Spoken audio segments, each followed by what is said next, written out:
Hello everybody, this is our top again.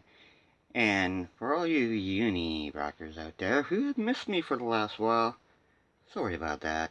I've been busy with what I would consider probably one of the most unique things to happen in history ever that I've ever seen that turned out over the last few days. Now by now everybody's familiar with the Rittenhouse case. It's hard not to with the constant bombardment of mainstream media claiming this kid to be extremely dangerous. Well, a little YouTube lawyer and his gaggle of friends, or as I would like to call, a briefcase full of lawyers, got together and did their panel streams throughout the entire case. Right from jury selection all the way up to now, which is almost ready for final arguments. And my oh my, what an experience this was.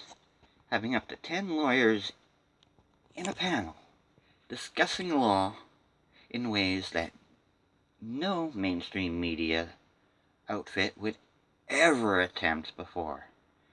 Lawyers speaking about lawyers, having their what they like, what they dislike about a trial, talking about how trials work, explaining things to people so it's easy to understand what's going on and what their differences are in law and how they see it and how it all applies.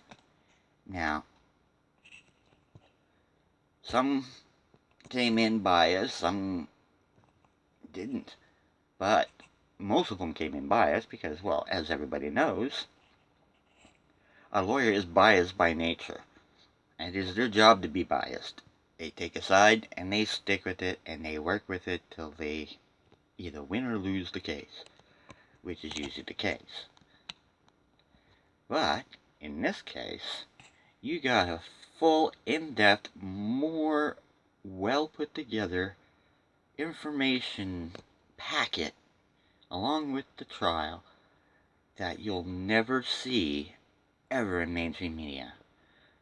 And, to boot, they outshone the mainstream media with viewers and were the top, as far as I could tell, they were the top grossing audience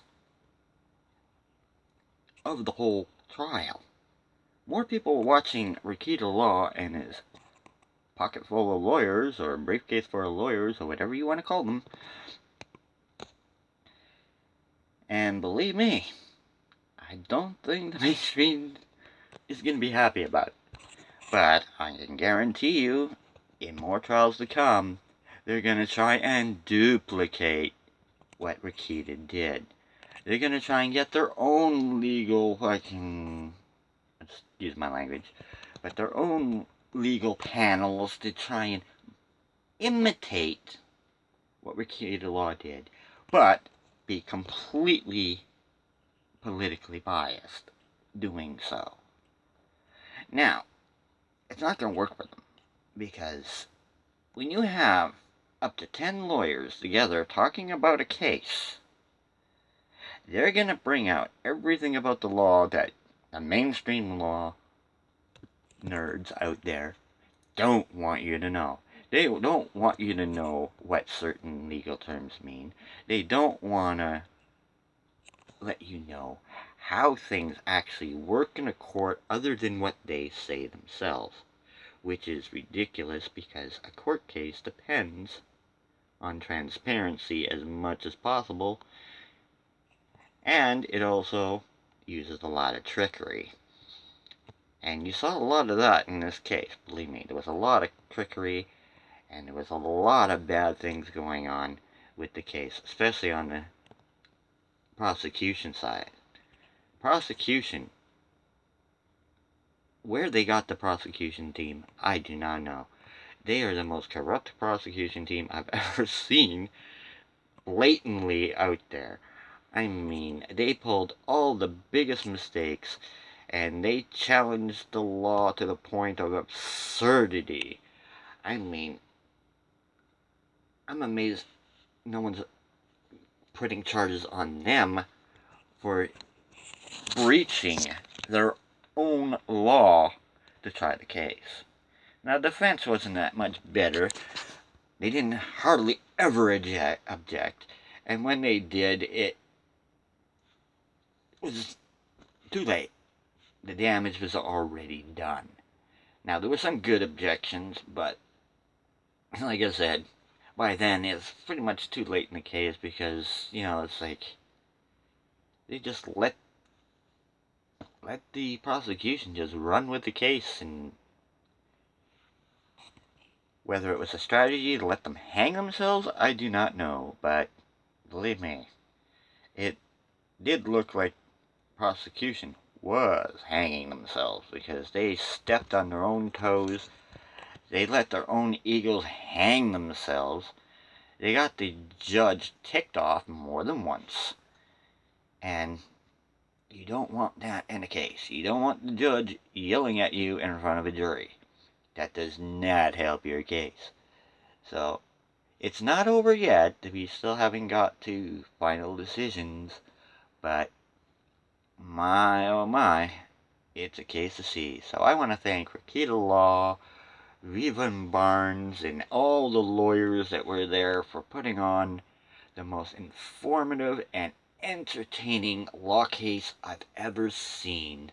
Although I would like to say to you, Rakita, you forgot one lawyer that would probably be an interesting one to add to your pocket full of lawyers, and that would be Leonard French from Lawful Masses.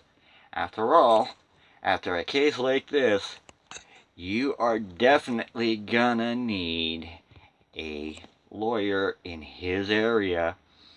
That's right, because he does copyright law and all that, so you might have a good idea from him if things go with them types of suits. So, if you can get Leonard French in from Lawful Masses, you would have had the perfect briefcase of lawyers for this case. But other than that, I thought it was a great, great thing, and it's historic because it's the first time you got to see an entire legal case from beginning to end. And that is great. Not only that, but all lawyers talking about the case from their perspectives, from being lawyers and explaining it to the audience so it's easy for us to understand and follow along. So, sorry, Union Rockers, I will be back after the trial. It's just, this case is just too juicy for me not to continue watching it to the end. So, I will be back, Union Rockers. And just, right now, hanging in with Viva Barnes, Rakita, and the gang to find out how this amazing trial is gonna turn out. It's historic in two ways. The Rittenhouse case in itself is historic, and this live stream format of Rakita Laws is, I believe, gonna be replicated but not duplicated.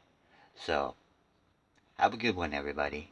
This is R-Top, signing off.